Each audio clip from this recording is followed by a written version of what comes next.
And my name is Eva Cerna. I'm with the JP Morgan Startup Banking Group. I specifically take care of, thank you. I specifically take care of companies in the early stage, um, life science and healthcare space, venture capital backed pre-seed to seed. Alan, sorry, if you want to go back one slide just real quick. I want to make sure I introduce you guys. So I gave the first part of the webinar where we talked about build. I'm going to do a quick recap of what that entailed in case you missed it.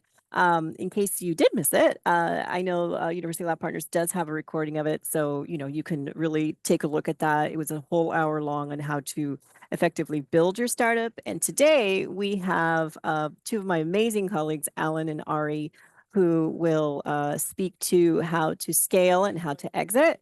Alan joins us from our workplace solutions business development sector, and Ari from our private banking as executive director. So I'm just going to do a quick recap of what we spoke about last time, and then I'm going to go ahead and hand it off to Alan and Ari. Okay, so last time we talked about building a startup and everything that entails from the perspective of many different areas. So specifically, we started off with, how JP Morgan is supporting startups. I spoke a lot to how you as a startup should look at your bank as a partner and how to kind of understand all of the different services that a bank can offer you. Because every bank is built a little bit different. And so really understanding the services that are available to you is important. As I mentioned, I cover startups from the very early stage, pre-seed to seed. So really just kind of getting over that misconception that, oh, I'm too early for them. That's definitely not the case. We have an actual initiative called the Innovation Economy, which we are specifically ensuring that we take care of early stage companies. I spoke about all of the services that we're offering as far as banking, cap table, which we'll talk about today, credit, startup offers, among many others. We also brought in some special guests from DLA Piper, and then Ernst & Young. We talked about all of the considerations to think about when looking at your startup from a legal aspect, an accounting aspect, and an insurance aspect. So all things that are super critical when creating a startup. And then we went into how to effectively look at your cash, how to operate your company from a strategic standpoint, also while limiting personal liability.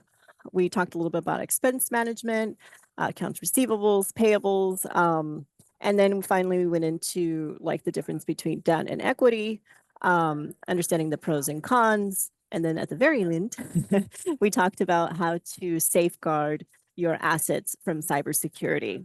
So again, lots of topics on the build, which brings us to today on how to scale and exit. So I will hand it over to my wonderful colleagues, Alan and Ari, and thank you again for joining us. Sounds good. Thanks, Eva. Appreciate it. And thanks to the ULP team for joining the dots and having us on today. And thanks everyone for joining. So for today, I'm going to cover essentially equity management. So just as a quick introduction, my name is Alan Gould. I look after business development for our workplace solutions group.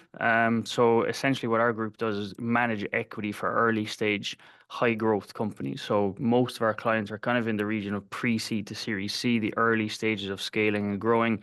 And we'll help companies to manage, number one, their cap tables, and then the stock option plans that will come with the hires that you're going to make to help build the team to grow and scale, and then hopefully exit, which Ari is going to touch on later on in the session. So again, my role today really just want to demystify some of the terminology around equity management as a whole. We'll touch on some of the cap tables kind of terminology. We'll touch on some of the stock option terminology. We'll talk about some best practices as we go through. So really just actually want to start off on what is a cap table. So cap table in its simplest form is your ownership record or the ledger of who owns your company at any given point in time. So super important document or piece of information to make sure you have accurate and kept securely and up to date from the very early days. It goes from the simplest format where when you incorporate your company as maybe a C Corp, you maybe authorize 10 million shares. There might be two founders, two or three co-founders at the start. So you might split the shares equally, and then you might put aside a small portion of the shares for employee stock options. So that's kind of the simplest day zero, day one cap table. That then becomes quite complicated when you start to raise some capital or you start to bring in more employees that you issue stock options to. So this the slide that I'm sharing here is, I suppose, what we try to solve. This is kind of like a spreadsheet version. This would probably be the very original version that you might have. Our group exists to digitize and create a software version of this essentially. So we're creating a single source of truth in a digital format. I'll go through that in a bit more detail, and I can do a quick demo post the slides.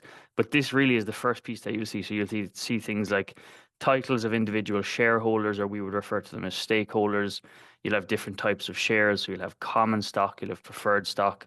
I'll go through that in a little bit more detail as we go through the best practices. But think of common stock as typically being founders or employee shares, preferred stock or preferred shares as being the investor shares typically. So think about having different voting rights, different terms built into the background. And that's a lot of what the term sheets will include when you're raising, especially if you're pricing or putting a specific value on your business when you're raising. These are the key terms that you'll want to be aware of. So just to give you a kind of quick snippet and an overview of kind of what our group looks to cover. Um, just a quick look at what our platform looks like. Again, I'll give you a quick demo afterwards. But I suppose the reason why our group exists is, like I said, to create a single source of truth and a digital format of your equity so that anyone that needs access has access to the single source of truth versus using spreadsheets where you might have different versions. We all know spreadsheets can become corrupt. There might be different formulas. It's very easy to make mistakes. So that's really the idea, is you create one single source of truth in the digital format. And then some of the terms we'll touch on today. So obviously cap table we just touched on. Convertibles I'm going to go into in the next slide just to look at some of the safes and some of the terminology and what to expect around safe notes and where they'll come in. Stock options, again, we'll touch on when I go through best practices, but I think to start to think about stock options as being an asset and understanding how you can use them to build the team and bring in top talent that you want to retain and motivate over a long time is a super important thing. And then there'll be a bunch of other kind of ancillary things, that's like thinking about vesting schedules, modeling, reporting, and a couple of other bits and pieces around that. So again, I think for us, we're working with really early stage companies. We're working with companies when they incorporate, and we're working very closely with Eva and Ari's group from those stages to make sure that we're giving you all the resources that you need. These are one, I suppose, the when you're fundraising early on, if you think about you're very early, you're probably not putting a value on the company. You might be pre-product, you might be pre-revenue. You're just starting to maybe get a little bit of traction, so you're not going to want to value the company at that stage.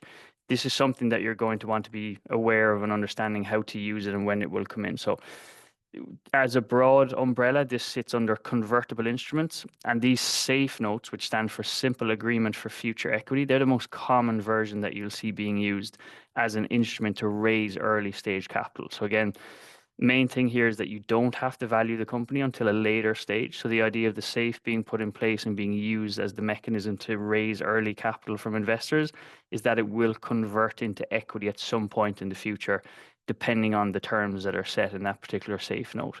So again, back to the share classes, they'll typically convert into a preference share. So just kind of things to be aware of. These are very common in the industry generally when you're raising venture capital. They're originally kind of structured by Y Combinator. They're typically done on a post-money basis. So they're what's termed as a post-money safe note.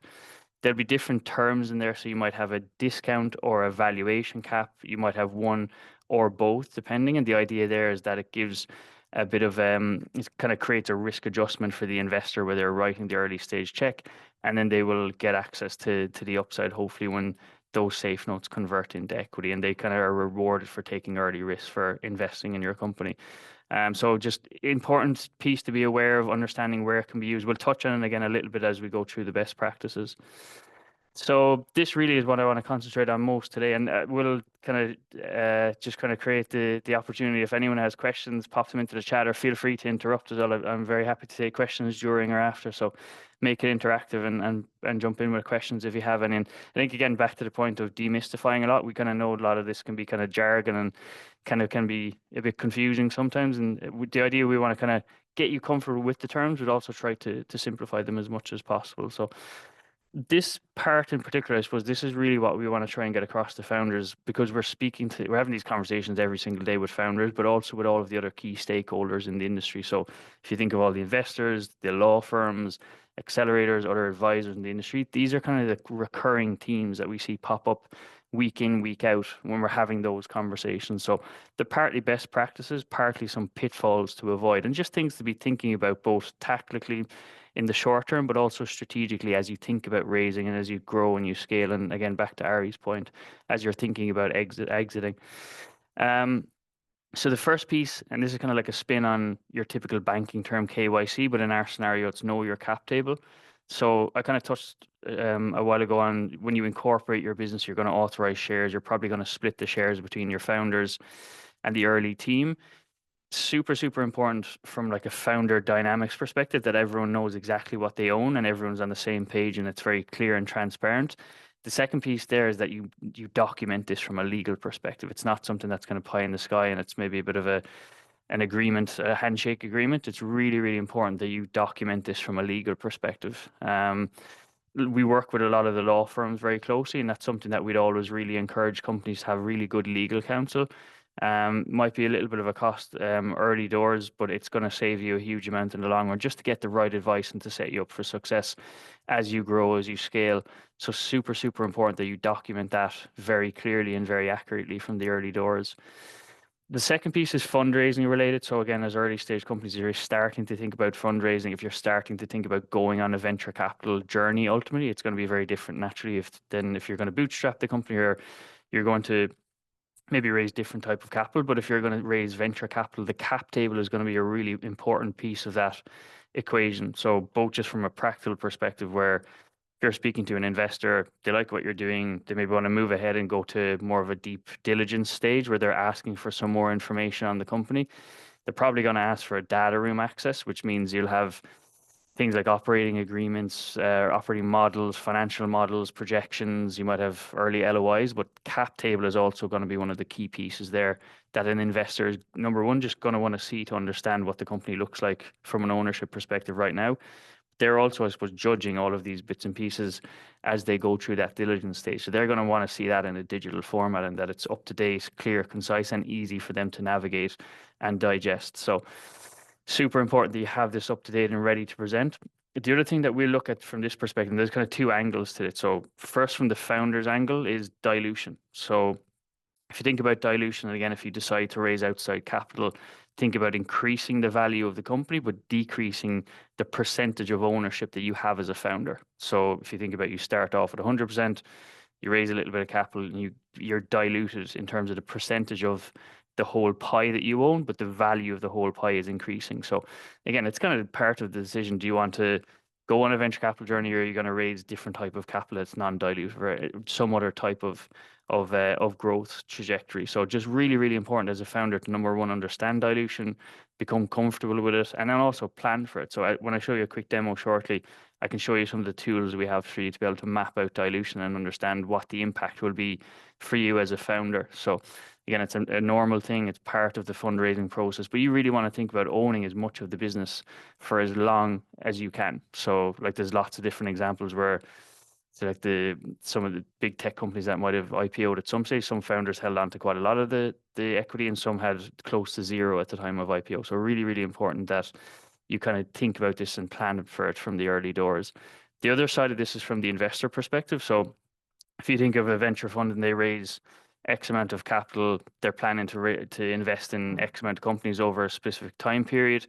They're also planning out of how they construct their portfolio and what their investment thesis is.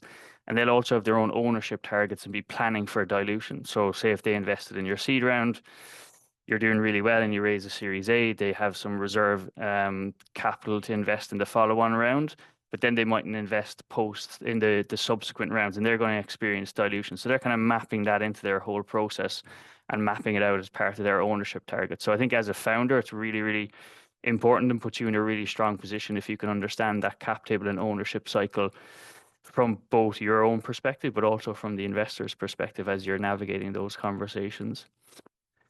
The third piece is stock options. And I suppose for us as a group, this is something we see as a really, really important piece of the equation in terms of, the whole flywheel effect in the ecosystem where hopefully employees will receive stock options. There'll be some liquidity at some stage and then that gets recycled back into the ecosystem. But also for you as a founder, wanting to bring in the best talent and wanting to make sure they're rewarded and motivated and incentivized, but also knowing maybe as an early stage company, you don't have all the cash in the world to be able to offer them. So the stock options are a really, really big asset for you as an early stage company. So I think number one, just thinking about it strategically, understanding they're there as a great asset for you, but then also from a practical perspective, understanding how to actually put them in place, how to manage them, and make sure they're administrated correctly. So again, back to the getting good legal counsel perspective, super important that you have someone to help you navigate this, to help you draft the actual stock option plan itself. So there'll be different rules and policies that will be put in place to govern the plan. So you'll have things like vesting schedules, you'll have things like termination rules. There'll be different terms that will be built into those plans. So super important that you get that correct from the early doors to make sure it's smooth and efficient. The other piece is actually just administrating it. So as you bring in more employees, as you issue more stock options, there's going to be different vesting dates, different start dates. You'll have what's called a strike price or a grant price. That's determined by something called a 409A valuation. So that's when you value the company at a particular point in time so that you can issue stock options. Again, that's something that we can help point you in the right direction. So it's really just making sure that's all up to date and also that you have the stock option plan pool in place. So I'd mentioned earlier where if you're incorporating the company, you might again split the shares for founders and then set aside some pool of shares for stock options to be available to issue out. The last piece I want to touch on here is the exit, and this is probably a nice segue into what Ari will touch on in terms of planning for this from a personal but also a business perspective. And this again goes back to if you're going to plan to raise venture capital, there needs to be an exit to a certain degree as part of that equation. And again, for yourself, if that's something that you're aiming for, you want to make sure that you've kept your cap table and your all the stock options and all the equity information up to date. You have all the docs readily available, and I think the kind of example we'll always use here is, we see these headlines in the company or in the news of company XYZ acquired for $1 billion. And I think, yeah, they're buying the IP, they're buying the team, they're buying the talent, they're buying maybe like the customer pipeline, whatever it might be. But from a legal perspective, and especially in a cash deal, they're buying the cap table. So they're acquiring the equity in the company. So if you have the cap table kept up to date, super transparent, you know where all the documents are, should just make for a much smoother transition and transaction. So just really, really important that you've kept it up to date all along so you don't have to do all this retrospective work. And then the last piece is we'll always encourage companies to digitize this. Like it's something you're creating a huge amount of value in your company. There's too much risk in managing this on a spreadsheet. There's also lots of resources out there. We're very happy to help. It's a free tool. So happy to go into a little bit more detail on that, but super, super important that you digitize this and make sure you have it in some type of software. Just from again, back to the investor's perspective, they're going to expect this to see it in a digital format in this day.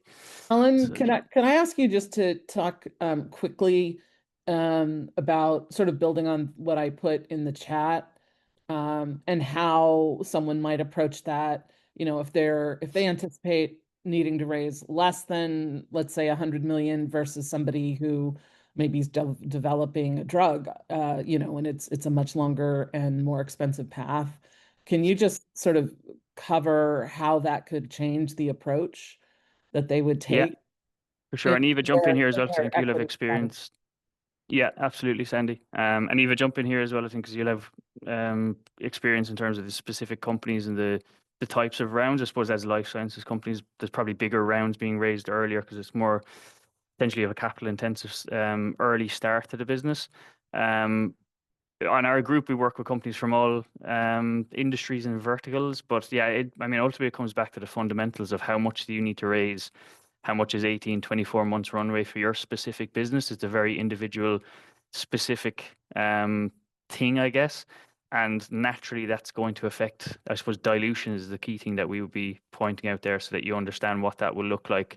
You're planning for it, you're mapping it out, and just trying to own as much of the business as a founder for as long as you can. I think that's the key thing we'll always try and get across for founders is you want to try and aim to own as much of the company as you can for as long as you can, but also understanding you need capital, you need to raise, you're bringing in other partners that are going to be with you probably for a 10-year journey.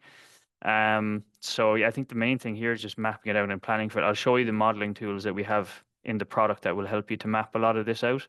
Um, but yeah, that's the kind of main thing. I suppose it's come back to the individual. How much do you actually need to raise, and then planning for when that comes in. Eva, anything else you'd Yeah. add to that? I think that was great. I think what also has a lot to do with it is preference. So, if a company, depending on if it's their first go around, it might be a little bit hard to let go of some of that equity. But really just understanding the sector you're in, the historicals. This is why it's great to have a great partnership with the banker. We have access to so much of like historical on VCs, on what rounds look like, on what a typical pre-seed looks like, seed, Series A. Sometimes, interestingly enough, asking for too little is it works against you, versus understanding what you really need. So it has a lot to do with preference, but it also has a lot to do with, what does your next 2 years look like feasibly?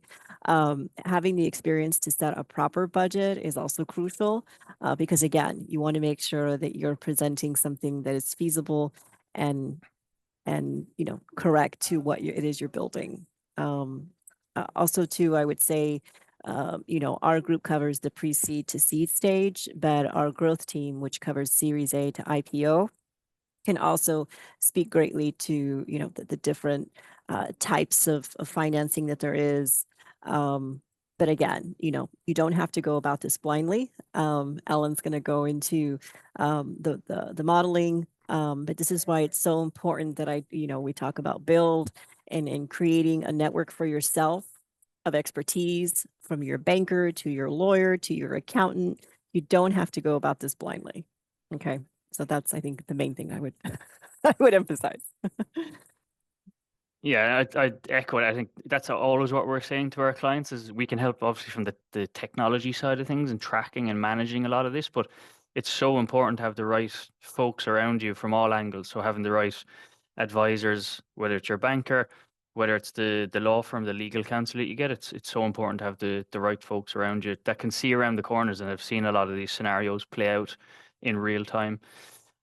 So I'm just screen sharing here what the product looks like. This is a demo version, but it'll give you a sense of kind of this is maybe what a seed or a Series A stage company might look like from an ownership perspective. So I suppose part of the first principles of a platform like this is number one, you're digitizing and just creating one single source of truth versus a spreadsheet where you're tracking the individual owners and that spreadsheet might get shared around to different folks and there might be different versions. So the idea is kind of version control here and having one single source of truth, but then also having all that data so you can do some things like modeling and reporting for when you're actually planning to fundraise or planning any event within the company. So the first piece I'll show you here quickly, and I'll do this very quick, but we definitely recommend to do one-to-one follow-ups because again, every cap table is going to be different.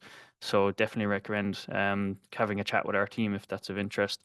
This is essentially your cap table overview. You have this in a fully diluted format, but then you have all the details below. So these are all what we would call your line items or your stakeholders. So they're a mix of founders, investors, board members, employees if they've exercised stock options. So that means if they've acquired or bought stock options and they become shareholders.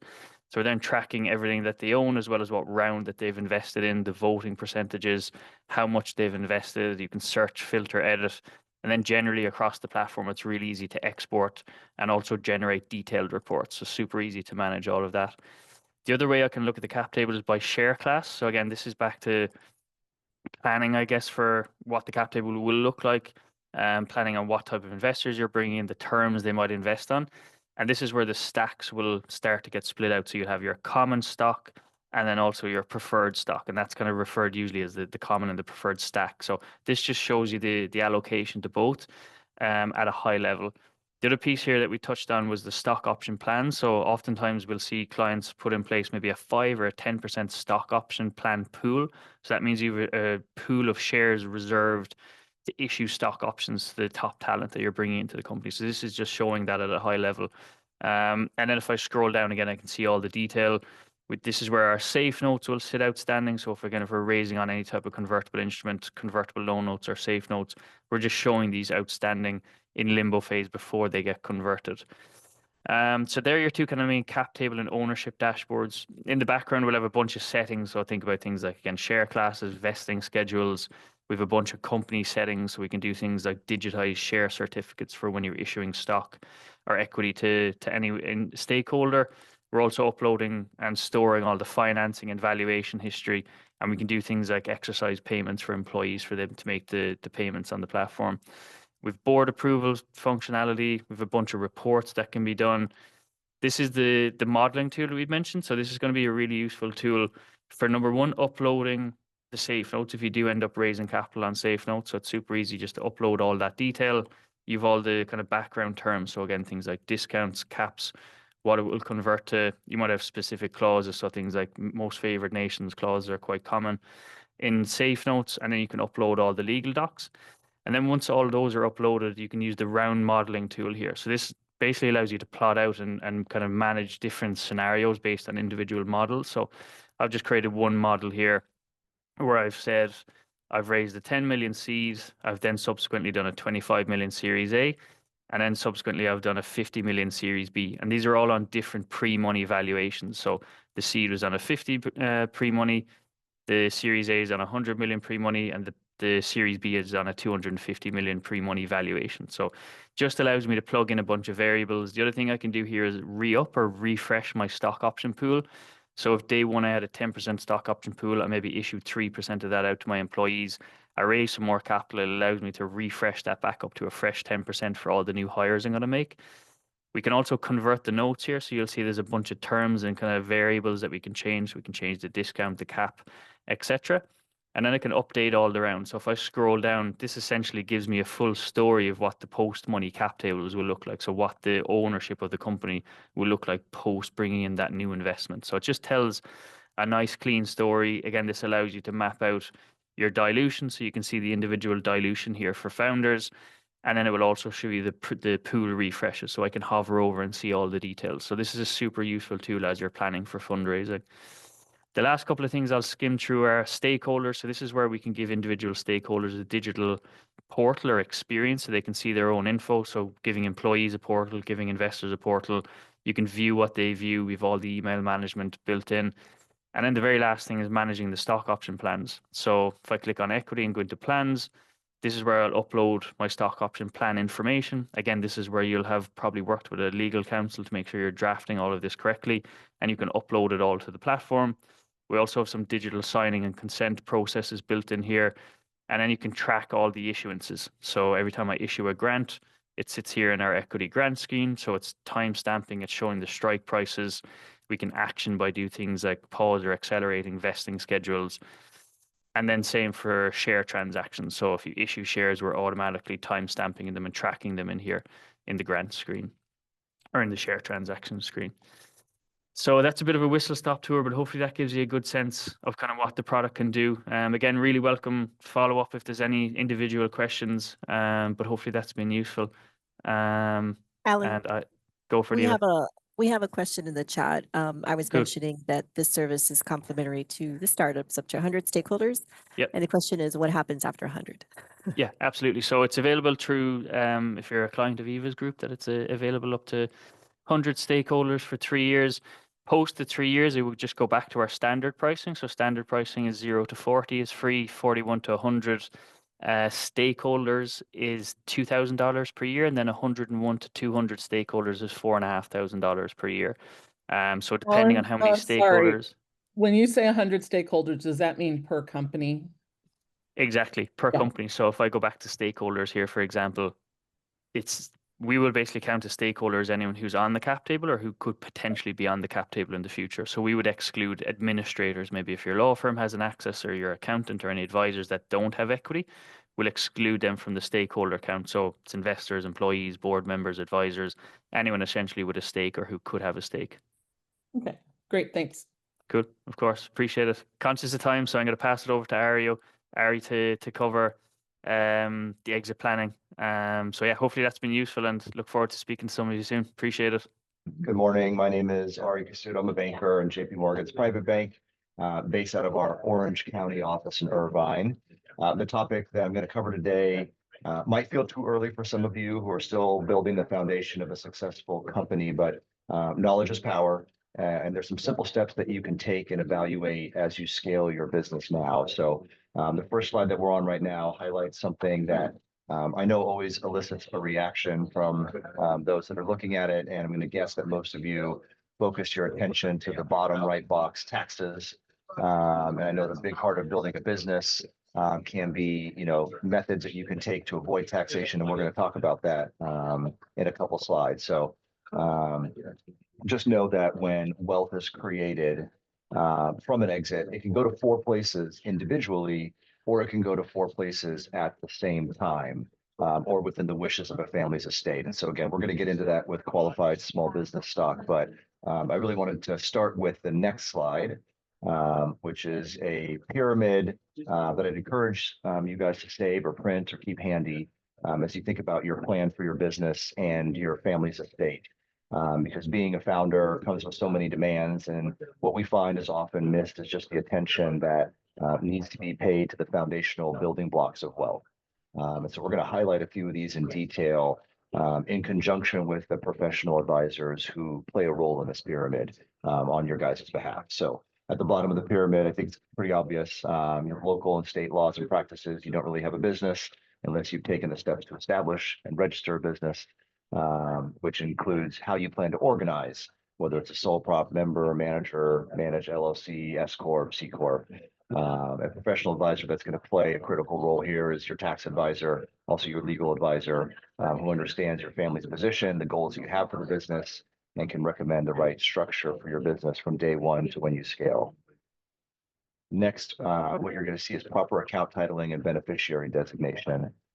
This is something that you'd likely accomplish with your financial advisor or banker like myself or Ava.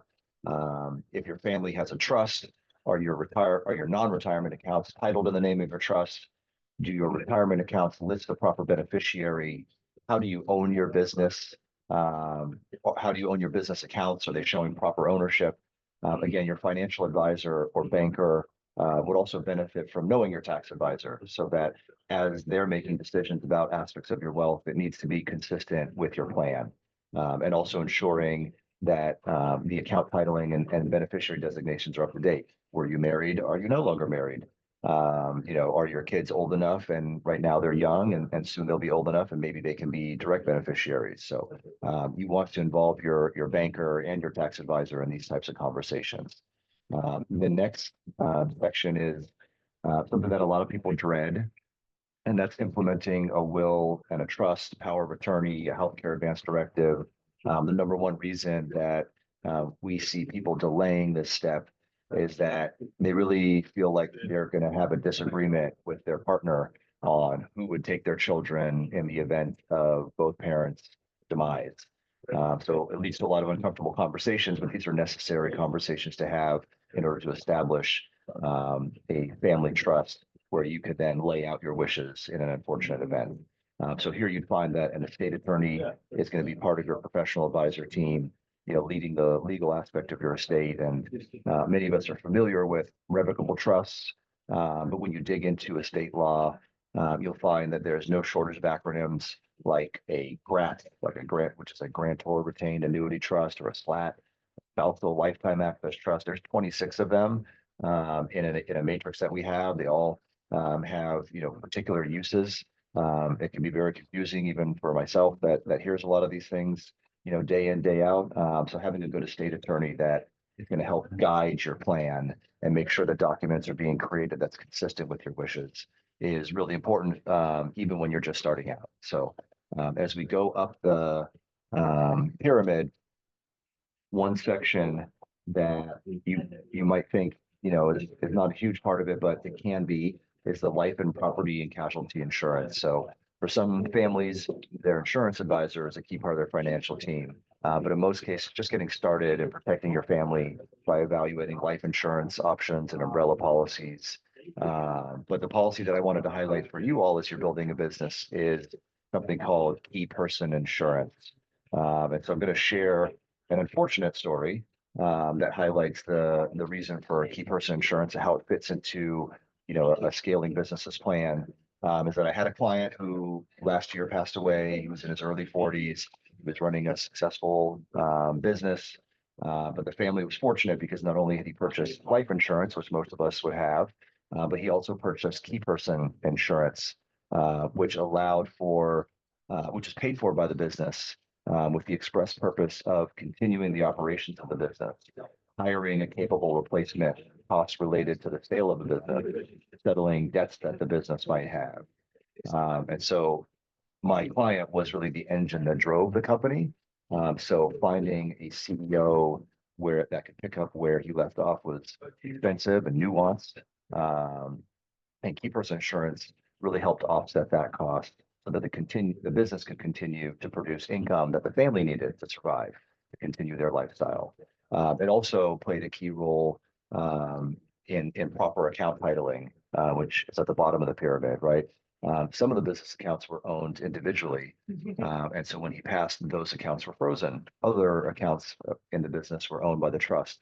So the trustee who was running the trust could immediately take ownership and continue using those accounts. Same thing with personal accounts.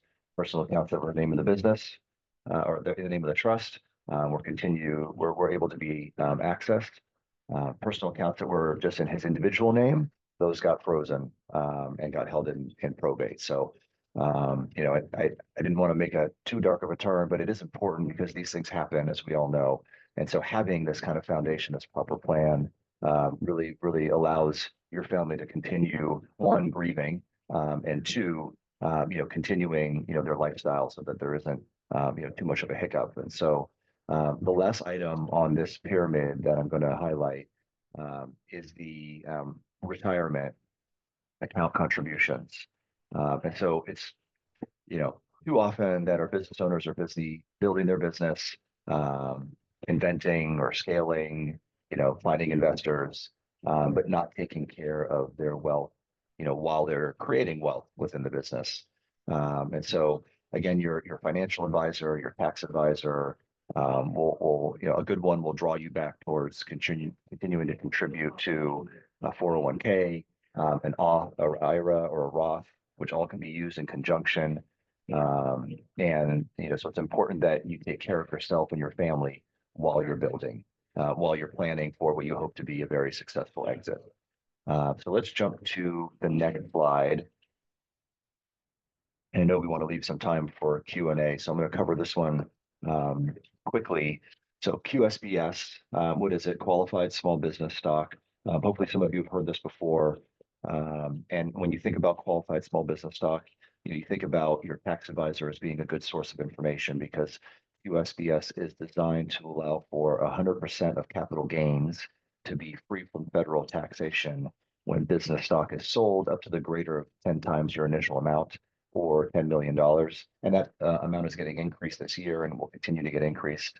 And so there's really one main thing that's required, that you're in a C Corp for a set amount of time. So again, going back to having a good tax advisor in order to determine when is the right time to become a C Corp.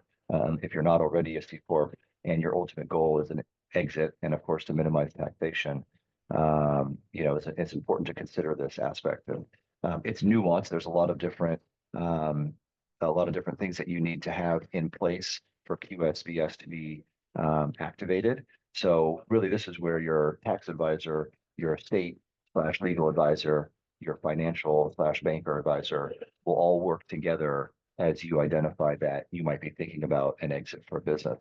There's a lot of ways to exit for a business, and there's a lot of ways for your QSBS to be shared amongst your estate by creating irrevocable trusts for the benefits of your children or other family members when your business stock is at a low basis, so that it grows already in an irrevocable trust and can be exempt from the 10 million or whatever that amount is when you decide to sell your business.